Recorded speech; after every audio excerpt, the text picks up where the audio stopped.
upholding scientific research and discovery in respect, as we should, we must also be alert to the equal and opposite danger that public policy could itself become the captive of a scientific, technological elite. We've signed a climate convention on the importance of economic instruments and free markets. Were included in this mammoth Agenda 21 document and the Rio Declaration. Let me be clear on one fundamental point.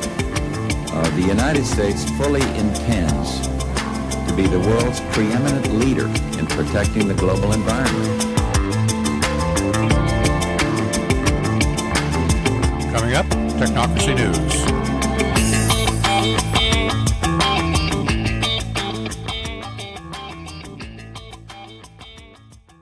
And good morning. This is Patrick Wood for Technocracy News and Trends. Today is March 21st, 2019. We have some interesting articles up today on technocracy.news. We'll start out with the article titled Dystopia, Your Facial Record Follows You Everywhere. This is an interesting twist on the standard facial recognition meme because it does not involve the government. It rather it involves private companies like the big box stores that may have stores across the country and various shopping centers, things like that. And what's happening is that these private companies are using facial recognition software as a cloud-based service.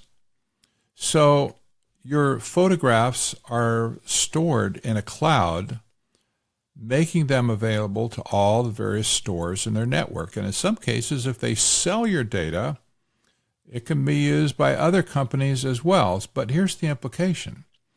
If you get busted, let's say in Target in Los Angeles for shoplifting, whether you actually did it or not, it may be another story, but let's just say you got busted for shoplifting in a Target. Well, and then you go to Chicago and you go into a Target there. They may simply walk up to you and ask you to leave the store because they recognize you as an offender, and it's goodbye, Charlie. This is a new aspect of privacy that is completely uncontrolled. There are no laws regulating this whatsoever. There's no recourse and there's no appeal. Just like there's no appeal for many people that get banned on Facebook and Twitter. If they say you can't shop here, well, you can't shop there. So this is something to keep an eye on as an article probably everyone should read too, just so they can see and understand. Secondly, another article that is really important, I believe, is that Rwanda is going to be the first nation on planet Earth to establish a nationwide DNA database. You say, why Rwanda?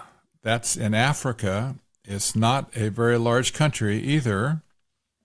Why would they choose that country? And you might think, well, aren't some of the countries in Africa more backwards a little bit? Like, why would they be concerned about a national DNA database? Well, they're using technology that they're buying from other countries, probably China and the United States. They, of course, do have some highly educated people at the top, the elite of the government, understand the implications of this. But the problem here with Rwanda is that it has a history of genocide. Multiple genocides, and allowing it to collect DNA data on every citizen to understand not only the connections they have with families and stuff like that, but health issues and so on. This should be flatly denied by the world community, in my opinion. It just should not be allowed. These people have a history, the elite there have a history of killing millions of people, or at least hundreds of thousands of people. It's really been a shame.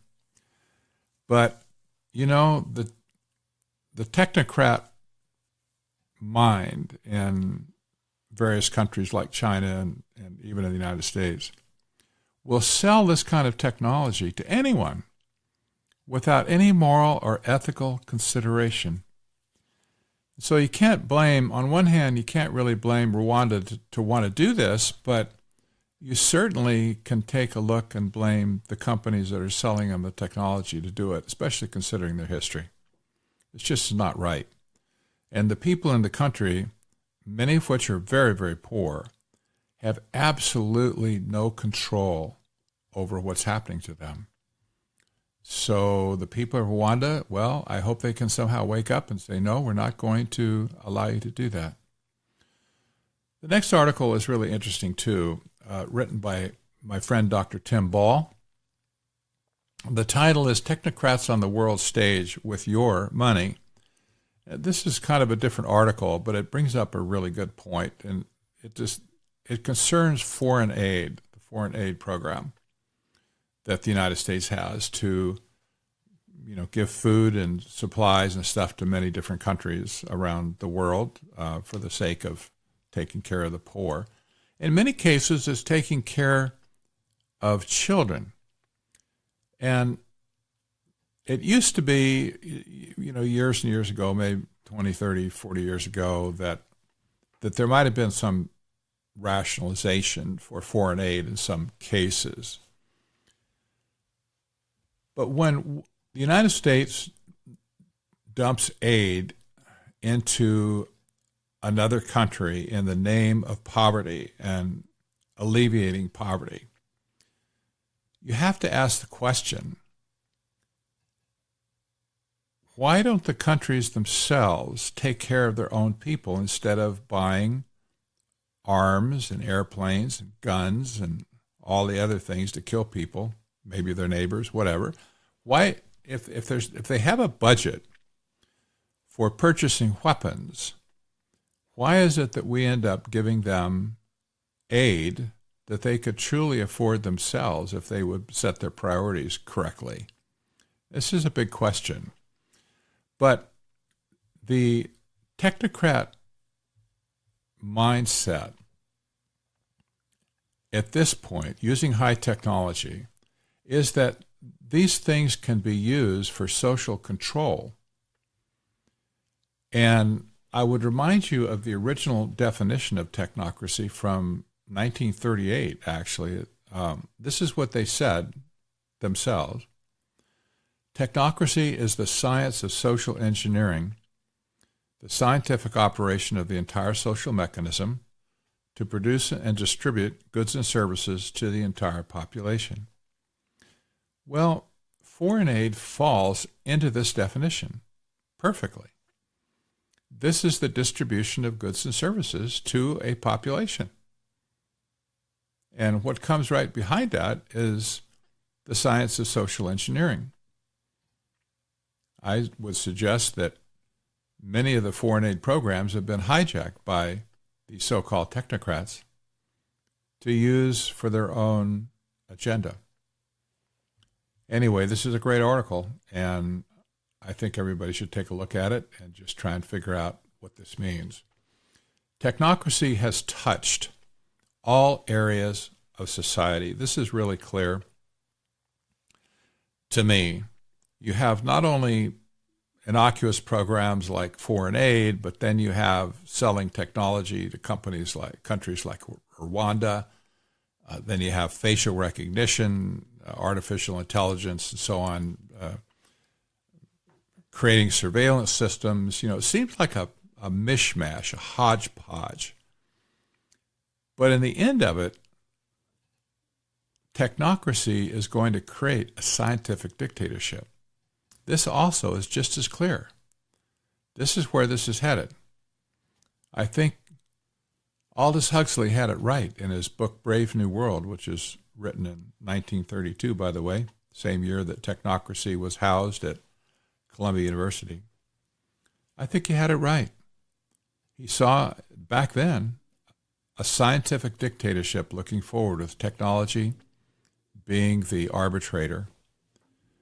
We also see a very stark warning or observation, at least from the global elite scholar, Dr. Parag Khanna, who wrote in his book Connectography, "We're building the global society without a global leader. Global order is no longer something that can be dictated or controlled from the top down. Globalization itself is the order." This is profound. Globalization is itself the order. Well, that's the system of things. That's the artificial intelligence programs that are running on supercomputers and collecting data from all over the world, from all citizens. This is the essence of it.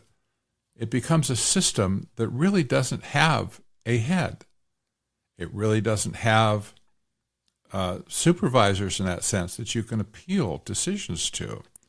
Once the system has made its own decision based on all the data that's being plowed into it, well, that decision is spit out and that's it.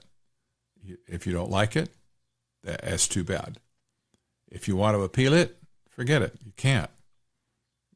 If it amounts to your life being ruined, well, I guess in their mind, you win some and you lose some, or you have to crack a few eggs to make an omelet. Well, that's not very fair, but that is kind of where that's the direction that the world is going in right now. It's very serious. So Technocracy, please visit technocracy.news, which is the only website on the internet, the only one that has a critical analysis of technocracy and all the things surrounding it. Now, okay, say what things surround it? Well, sustainable development is equivalent to technocracy as pushed by the United Nations. You have now currently the Green New Deal, pushed by the Justice Democrats, the Young Turks, and AOC. The Green New Deal is nothing more than the United Nations Sustainable Development, which is technocracy. For such an important topic, you would think more and more people would be writing about technocracy and taking a look at it. But they're not. Most people are still running after the idea that all of this sustainable development just has to do with socialism and communism.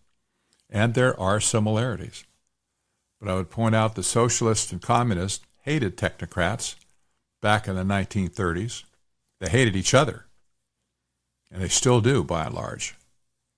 You can't pigeonhole technocracy in one of these existing systems. They're not purely fascist either, although there's some overlap.